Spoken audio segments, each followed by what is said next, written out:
欢迎收看在东北农村两个体育生平凡的一天。今天是在熊大家住的第一晚，这一晚没有睡好，凌晨4点钟就被熊大的这个呼噜声给整醒了，心里还在巡视着谁家的猪声音怎么这么大。大家听听，震耳欲聋。看向窗外，东北的天已经蒙蒙亮了，难以想象现在才凌晨4点钟。一声尿意袭来，被尿意叫醒的我用脚踹着熊大，让他领我上他后院上厕所。上厕所出家门，发现东北这天简直是亮透了，凌晨4点赶上我们那里的6点钟了。家里面的成员都挨个醒了，你看这小猫嘞，还在舔脚给自己收拾。放完水，这不巡视着才凌晨4点钟吗？然后还是想睡觉，就跑向大炕睡我的回笼觉。这是我第一次在东北大炕上睡觉，垫两垫子，床上盖上被褥，就往那一躺着。睡醒再睁眼，都已经太阳晒屁股了，已经早晨9点钟了。东北的这天真蓝，真好看。大熊昨天晚上拿我手机玩永劫无间，玩的眼睛都眯不起来，这大臭脚丫子非要我踹他2脚才肯起来洗漱。擦完脸，我让大熊领我上他家田地里面拉屎，因为我不太习惯在东北那个大坑里面拉。搁这东北我啥都习惯，唯一不习惯的就是上厕所。在田地里面找一块比较隐蔽的地方蹲下就可以了。在田地里面呢挺爽的，但是晌午的太阳特别辣，还要担心有没有人，大熊还会出来逗我。上完厕所就来到饭桌上吃饭了，饭桌上就我和熊大俩吃饭，爸爸妈妈爷爷奶奶庄稼人早上6点钟就把饭给吃了，好干活。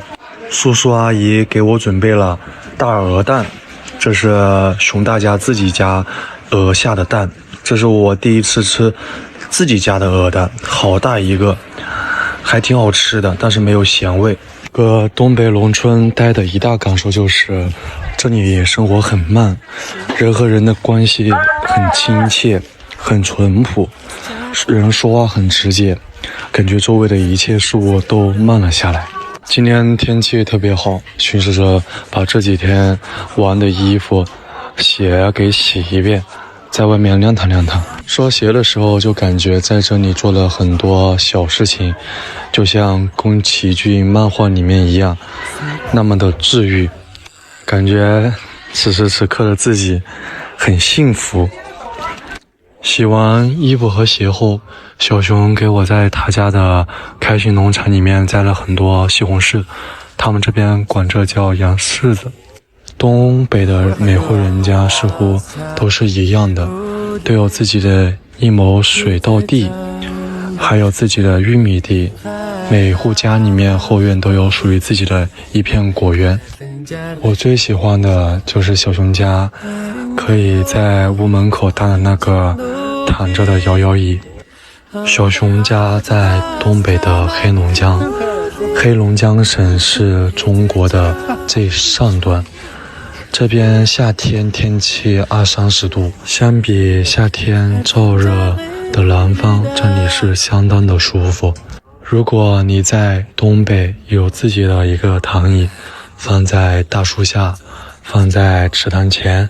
你就可以收获属于自己心里的那份宁静。今天下午熊大家来了很多亲戚，有特别多小孩，听熊大说今天要办4桌酒席，请亲戚朋友们吃饭，还说有铁锅炖大鹅吃，老激动和期待了。他说东北人就是豪迈，他们喝啤酒是直接用小上轮拉过来，然后搞着一个大水缸，把这洗干净，把这些啤酒饮料都放到水缸里面，然后直接用那大冰水冲啤酒，这样就可以马上冰得冻冻凉凉，然后吃饭的时候喝，真豪横啊。熊大家的小孩玩了会游戏就开放了，瞅着东北饭桌上面很多都是肉，然后还有一半的凉菜，不知道自己会不会吃习惯。吃饭的时候上桌，熊大给我夹了一个大鹅腿，东北人这边把鹅读成鹅，鹅腿，吃鹅。我这吃，别说还真好吃，原汁原味，肉特别紧实。这家养的鹅就是不一样，不，家养的鹅就是不一样。这饭整体来说比我出乎意料的想的好吃得多。我最喜欢吃的就是熊大奶奶做的那个锅里面煎的那个玉米饼，糯糯的甜甜的，特好吃。熊大在我旁边说不叫玉米饼，叫锅出溜，我也不知道是啥，就叫锅出溜。我也不是特别好，吃完饭就想上厕所，出门溜达去田里面上厕所的时候，看到了特别美丽的景色，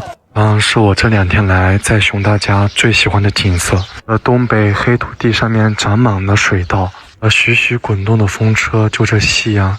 西下的感觉美丽极了。然后低空而飞的蜻蜓，水稻田埂上面的小青蛙，夹杂着东北黑泥土的香气，看着夕阳西下，我觉得我是今天搁东北这块最平凡也最幸福的人。晚安，大家。